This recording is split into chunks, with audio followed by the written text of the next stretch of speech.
SNX Marathi, Siddheshwar news express, सत्यासाठी SNX सोबत.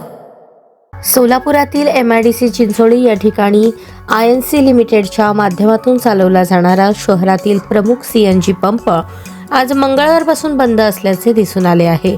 कंपनीने कालच नोटीस फलक लावून 2 डिसेंबरपासून पंप बंद राहणार असल्याची माहिती दिली होती. यामुळे वाहनधारकांची मोठी तारांबळ उडाली आहे.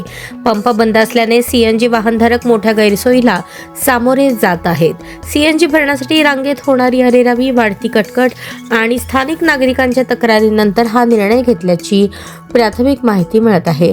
याच कंपनीच्या स्थानिक प्रशासनाच्या दुर्लक्षामुळे निर्माण झालेल्या तणावाच्या पार्श्वभूमीवर पंपावरील अधिकारी आणि कर्मचाऱ्यांनी पंप बंद ठेवल्याचेही समजते.